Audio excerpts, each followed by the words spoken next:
Salve, nação corintiana! Sejam bem-vindos ao canal. Que vitória do Timão, não é mesmo? Trazendo para vocês aí mais um pós-jogo, onde a mídia analisou todo o jogo. Pessoal, antes disso, quero pedir encarecidamente para vocês, quem puder deixar o like e se inscrever no canal que não é inscrito, ajuda demais mesmo. Sem mais delongas, bora pro vídeo e vai, Corinthians! Voltando com linha de passe, imagens da vitória, sim, vitória do Corinthians no Allianz Parque, diante do Palmeiras por 1-0, gol de Yuri Alberto. O Corinthians conseguiu não se classificou na Libertadores, mas conseguiu vencer o Santos, conseguiu vencer, faltou um golzinho, né, para passar pelo Barcelona, chegar na fase de grupos da Libertadores, mas vence um clássico, 2 finais de semana com vitórias em clássicos. E um deles, mais do que importante, na decisão do Campeonato Paulista no primeiro jogo, né? E aí eu te pergunto, professor Celso Zelt, o Corinthians agora é favorito contra o Palmeiras? Boa noite, William, companheiros, todos que nos assistem. Um favorito matemático, né? O Corinthians agora tem a possibilidade ou de ser campeão com empate, ou de ser campeão perdendo e ganhando nos pênaltis. É muito mais do que o corintiano queria, mas é muito mais do que o Ramon e seus comandados esperavam hoje. Sabe aquele ditado, foi buscar lã e saiu tosquiado? O Corinthians... Nossa, meu Deus, O Corinthians fez o contrário. Nunca tinha ouvido. Também não. De onde vem isso? Pelo amor de Deus, em que planeta que vocês estão? Que vocês a gente não lembra. Não, ninguém lembrou dessa Então aqui. ouçam um samba do Luiz Airão que fala isso. O Eugênio já viu aqui. O Corinthians foi buscar lã e tosqueou o Palmeiras. Tosquear é tirar a lã do cabelo. Sim. Quem não entendeu o que eu estou falando. No seu próprio campo, né? Não foi... Todo mundo que viu o jogo sabe disso. Não é um futebol exuberante. Mas havia também um comercial de uma farinha láctea que falava... Ele tá com as referências. Inspiradaço. Há 1001 maneiras de preparar aquela marca. Essa é apenas uma delas, certo? Futebol é isso, tem várias maneiras de você jogar futebol. E, para sorte do Ramon, tudo que ele planejou hoje deu certo. Do começo seguro, do primeiro tempo anulando o Palmeiras, principalmente depois daquele começo forte do Palmeiras, conseguiu botar água da fervura. E ainda achou o gol com o Yuri Alberto, que também, se não viesse, o Corinthians sairia muito satisfeito hoje do Allianz. E tudo isso sem o Galo, hein? Tudo isso sem o Galo. Com a vitória, então, agora só não pode achar que é favorito absoluto. É uma decisão em que o adversário ainda é melhor, ainda tem um trabalho acumulado muito bom, e eu acho que tem um fator, essa é uma decisão que vai demorar. 10 dias. Tem 10 dias para o segundo jogo. É tempo suficiente para o Abel botar a cabeça no lugar, conscientizar seu time e o Palmeiras descobrir, nós vamos falar acho que muito disso aqui, mas descobrir maneiras outras de jogar sem ficar sobrecarregando o Estevão 90 minutos. Acho que essa é uma questão para o Palmeiras resolver. E aí chega um momento do jogo, como sempre, muita bola levantada na área,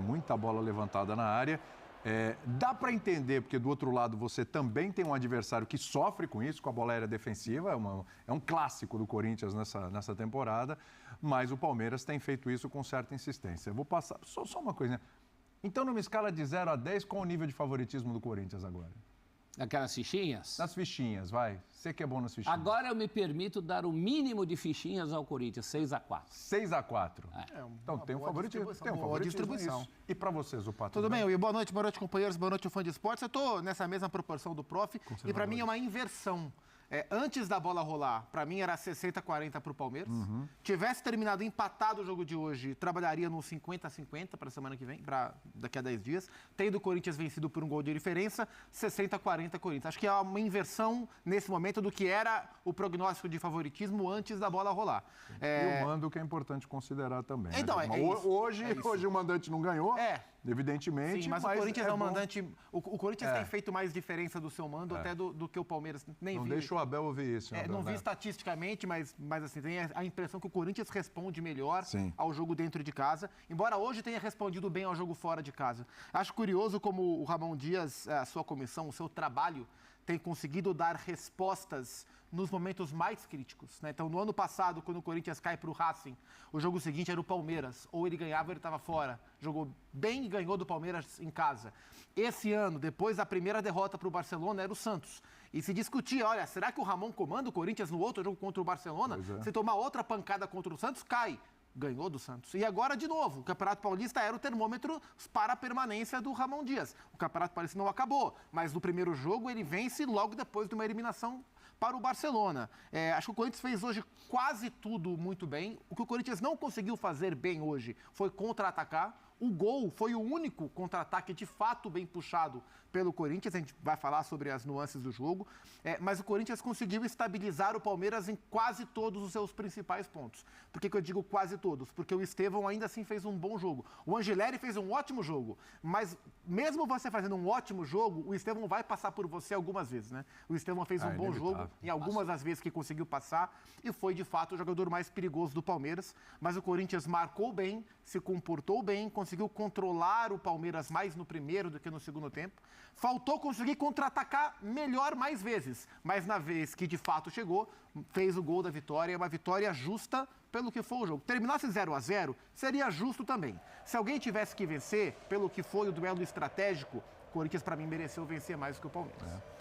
Eugênio, eu ia passar para você, ia deixar o Birner por último, só que na hora que os dois colocaram 6-4 de favoritismo para o Corinthians... Ele se manifestou aqui. Ele quer mais. Ele falou o quê? Ele falou o quê? Conservadores. É mesmo? 6-4 é pouco o nível de favoritismo para o Corinthians agora, Birner? Tudo bem, William? Tudo bem, Boa você? noite a vocês, o PAC, professor Celso Zelt, Eugênio, aos fãs e às fãs do esporte. Não, acho que está bem... Tá de bom tamanho. Então por que eles são conservadores? Está provocando os colegas. É só isso. Aí na hora H, né? Pensei que ele ia falar um 8-3, 7-3, um 8-2. Não, assim. não, de jeito nenhum.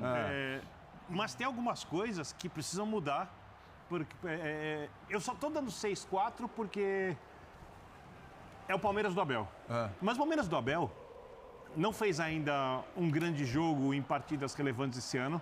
O Palmeiras do Abel falhou nas partidas decisivas no ano passado, ou pelo menos em grande parte delas.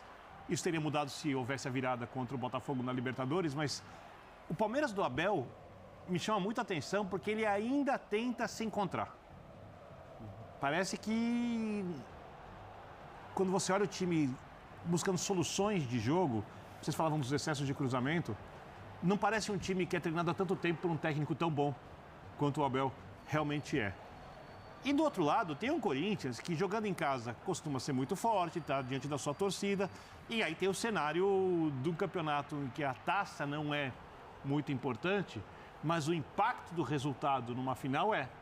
Porque se o Palmeiras perder, eu acho que o trabalho do Abel, que para mim é intocável no Palmeiras, então já estou deixando isso muito claro, vai ser questionado. E tem coisas que podem ser questionadas, para a gente entender se algumas decisões dele não têm sido as ideais ou se os jogadores não estão assimilando o que ele quer. Assimilar, né? E do outro lado, se o Palmeiras vira, o que não é nenhum espanto para quem tem, segundo nós aqui, 40% de chances, e quem assiste a gente pode discordar ou concordar, mas ninguém acha impossível uma virada, é uma tragédia para o Corinthians.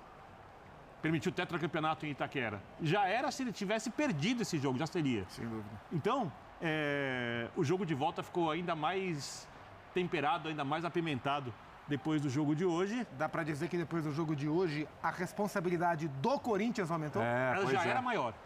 E ela aumentou ainda mais. A vantagem aumentou e junto com ela vem a responsabilidade. Eu concordo, porque agora a expectativa de todo mundo, dos torcedores corintianos, é que o time consiga ganhar o campeonato atuando dentro de casa. Eu estava pensando aqui, viu, Eugênio, para passar para você. Quando a expectativa estava maior em cima do Corinthians, foi justamente quando o Corinthians refugou, né? Nos jogos em que a expectativa era maior em cima do Corinthians, foi quando ele refugou na temporada. E quando precisou dar uma resposta, mas já sem aquela expectativa, aí o Corinthians deu resposta. Talvez não seja o melhor cenário, né? Mas óbvio que o torcedor está feliz da vida. E 1-0 é um baita resultado fora, encaminha bem aí o título. Por isso que eu acho que a grande chave para o resultado excelente que o Corinthians conquistou hoje, teve aqui, ó, como tem aquela imagem do Abel, assim, ó, a concentração, a força mental. O Corinthians foi para um jogo pressionado por ter sido eliminado da Libertadores, cansado, porque ele se desgastou muito na quarta-feira. Tem isso também. Na casa do adversário, um caldeirão. Palmeiras propõe um jogo inicialmente de muita intensidade, de muita velocidade, muito objetivo. E o Corinthians sabe tirar a velocidade do jogo, sabe trabalhar a bola quando ele tinha a posse de bola dela, com calma, não fica nervoso, não rifa a bola, vai esfriando o jogo e trazendo o jogo para o que interessava a ele. Claro, sempre há algum risco de alguma jogada ou outra, mas ele consegue ter a tranquilidade e a força mental para conquistar um resultado acima até do que eu imagino fosse o próprio planejamento. Acho que o planejamento era não perder, ou no máximo perder de pouco para decidir em casa. Ele consegue a vitória, acho que vai além do que, inclusive, a torcida do Corinthians esperava para o jogo de hoje. Muito em cima de um equilíbrio emocional que talvez tenha faltado em alguns jogos importantes, quando ele tinha, contra o CV, por exemplo, né? Quando ele tinha, teoricamente, a questão de ser o protagonista do jogo. Além disso, você soma a essa questão uma nova organização tática. O Corinthians normalmente joga com o losango no meio de campo e isso traz consequências sempre defensivas de dificuldade para o Corinthians, porque ele não tem um jogador para fechar o lado do campo. Então ele tem o Garro com 2 atacantes por dentro e ele sempre deixa o lateral adversário livre para subir para o ataque. Hoje, sem o Garro, o que ele fez? Ele abriu o Romero de um lado e abriu o Memphis do outro. Embora o Memphis não fosse exatamente um ponta, mas o posicionamento dele era mais aberto do que o normal, com o Yuri centralizado. Com isso, ele inibe a subida dos laterais do Palmeiras, de um lado ou do outro. Ele protege mais o seu próprio lateral. Se ele tivesse a liberdade para o Mike, no caso, Marcos Rocha no início, depois o Mike, né, que entrou ainda no primeiro tempo, para que ele pudesse dobrar com o Estevão, com liberdade para subir o tempo inteiro no ataque, ele estaria muito mais vulnerável defensivamente. Assim como do outro lado, se ele não tivesse o Romero a proteger ali o Mateuzinho, talvez o Palmeiras pudesse chegar mais vezes pelo lado do campo. Então ele consegue equilibrar também defensivamente com a mexida de tirar o Garro. Eu dizia durante a semana, né, a gente ficou lá na Neoquímica Arena durante quase todo o dia, e havia muita questão, o Garro, talvez poupar o Garro hoje é mais importante jogar contra o Palmeiras. E eu entendi ao contrário, que era mais importante o Garro contra o Barcelona, porque o Corinthians tinha necessidade de buscar um resultado, do que contra o Palmeiras, porque contra o Palmeiras era sair sem ser vencido por um placar maior. Até porque é um jogador com o joelho desgastado e, gostem ou não, os jogadores se sentem menos seguros no gramado sintético. Sentem mais dores depois do jogo. Sim, sim, e o Garro está com o joelho baleado já. Até nisso a estratégia funcionou corretamente. Você tira o Garro, ao tirar o Garro se permite abrir o Romero de um lado, o Memphis do outro, inibe a subida dos laterais do Palmeiras, equilibra mais o seu time e consegue um resultado acima do que todo mundo esperava, que encaminha mesmo, né? Uma final mais tranquila para o Corinthians. Vai jogar em casa com a sua torcida, no seu gramado, provavelmente aí sim com o Garro.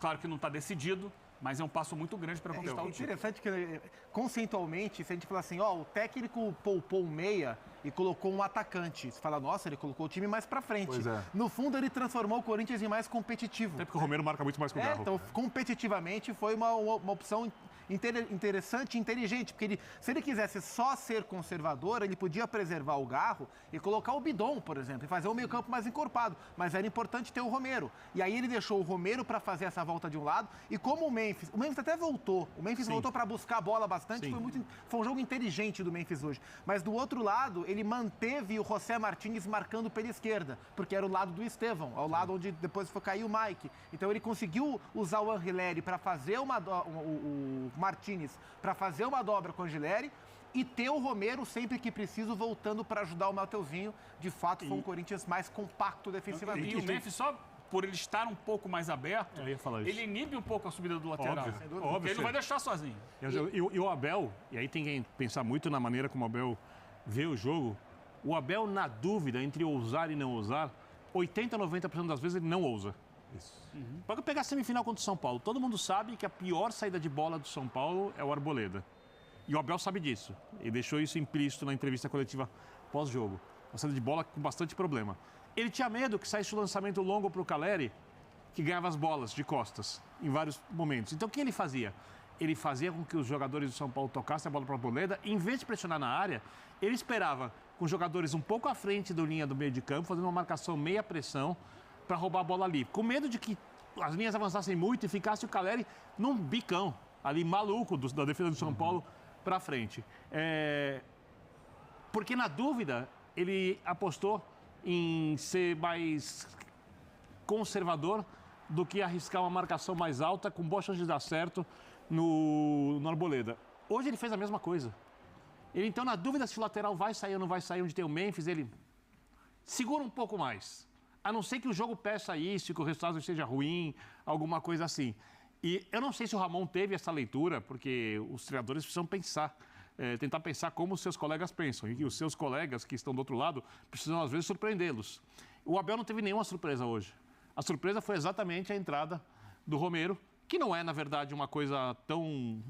eu acho que ele é subaproveitado, inclusive, no elenco do Corinthians. Várias vezes eu falo, não é para jogar com trio. A gente falou isso, inclusive, antes do jogo da Libertadores, para entrar com o Romero pelo lado. Embora ele tenha jogado mal contra o Barcelona, né? Com 30, ele jogou 1 hora contra o Barcelona e jogou mal, né? Hoje ele fez um bom jogo, mas um jogo mais sem bola do que com bola. Mas hoje é com uma outra outro jogo. Obrigação, era o oposto, inclusive. Esse negócio de que você, com o Romero em campo, tem um atacante a mais, concordo. O Romero lembrou os melhores tempos dele de Carille. Quando, inclusive, eu o criticava como secretário de lateral, porque não é todo jogo que você precisa disso. Não é de todo jogo que você precisa disso. O cara é atacante. Mas um jogo como o de hoje, perfeito. Um jogo como o de hoje, a função dele e as tão criticadas laterais do Corinthians finalmente fizeram um bom jogo dos dois lados. Porque estão protegidos. Claro. Então você tem o Angeleri, claro, é muito mais jogador que os outros laterais que o Corinthians tem. Com ele jogando você tem mais segurança. E o próprio Mateuzinho, hoje em termos defensivos, muito bem. Ele defendeu 2 bolas. Ele era quase um goleiro. Ele tirou 2 gols, um em cada tempo. Né? Um tirou mesmo, um arremate, e o outro ele intercepta. Professor, um lance muito basicamente, o Ramon fez uma coisa que é contrária àquilo que ele mesmo falou que defende, que tem que ser feito. Ele ficou bravo, que ele arrumava em 20 segundos. É isso, exatamente isso. Hoje, ele priorizou o jogo coletivo ao talento dos 3 jogadores especiais que ele tem na frente. Mas é engraçado. Porque não tinha um deles. É curioso, contra o Barcelona, ele fez a mesma escolha, né? Mas ele transformou o sistema para 3 zagueiros e o time respondeu mal. E a gente até colocou isso aqui depois do jogo de Guayaquil. Qual é a diferença? Por que hoje ele optou por linha de 4 para defender mais e contra o Barcelona por linha de 5 para proteger mais? Porque hoje ele tinha os 2 volantes, hoje ele tinha Raniel e Martins, ele não tinha nenhum dos 2 contra o Barcelona. Então a ideia que ele teve lá e não deu certo, no jogo de ida, né? E ele é responsável por isso, sem os 2 volantes, para fazer o tipo de jogo que ele conseguiu fazer hoje, ele falou, bom, não tenho meus 2 volantes marcadores, vou reforçar a linha defensiva e vou de Bidon e Santana como volantes. O time não respondeu bem. Hoje, com a linha de 4 e os 2 volantes, o time respondeu bem melhor. A aposta errada dele, para mim, lá naquele jogo, é quando ele faz a linha de 5, que eu gosto muito, ele precisa evitar, de alguma forma, que os jogadores dos lados de campo do adversário cheguem com muita facilidade próximo à área, porque o trio dele de zaga não garante estabilidade nos cruzamentos. Se garantir, você muda o meu discurso. Aí a diferença, né, Birner, da linha de 3 para a linha de 5. Uma coisa é você colocar mais um zagueiro e liberar os seus alas. Outra coisa é você colocar mais um zagueiro e segurar os alas. Aí você vai proteger o zagueiro. O que aconteceu lá foi que ele ficou no mano a mano, o Félix Torres com o Corozo, perdeu todas e teve que ser substituído no intervalo porque ia ser expulso. Já tinha o cartão amarelo. Mas agora, em termos de proposta, de objetivo do jogo, hoje lembrou um pouco o que ele tentou fazer em Guayaquil. E não conseguiu. Não conseguiu. A grande diferença é dobrar o lado do campo. É isso. Porque é isso que era o beabá do futebol. Que era o grande... E não quer dizer que ele precise fazer isso sempre. Não é sempre. Às vezes... E a surpresa, desculpa, quando sai a escalação e você vê, não tem o Garro, tem o Romero. Você não sabe, porque ele poderia simplesmente ter colocado o Memphis na posição do Garro e o Romero na frente junto com o Yuri. Seria o óbvio. Sem mexer na estrutura do time. Ele mexe na estrutura e talvez ali ele tenha quebrado o planejamento de jogo do Palmeiras, porque no jogo de ida foi assim. Ramon ao vivo, vamos ouvi-lo, daqui a pouco eu volto com você. Então esse foi o vídeo, pessoal. Que jogaço do Timão, taticamente sim, praticamente perfeito. Marcou muito bem. Não deixou o Palmeiras jogar. O Palmeiras teve algumas oportunidades ali, mas nenhuma assim extremamente clara. O Corinthians se defendeu bem, soube conseguir controlar um pouco a posse de bola. Mas realmente era um jogo muito difícil, onde o Palmeiras tenta imprimir muito ritmo. Mas dentro da estratégia tá perfeito, agora decide em casa. Mas comenta aqui embaixo o que vocês acharam. Quem vocês acham que jogou tão bem? O que vocês acharam desse jogo? E vocês acham que agora o Corinthians é favorito para ganhar esse título? Muito obrigado por quem ficou até aqui e vai Corinthians!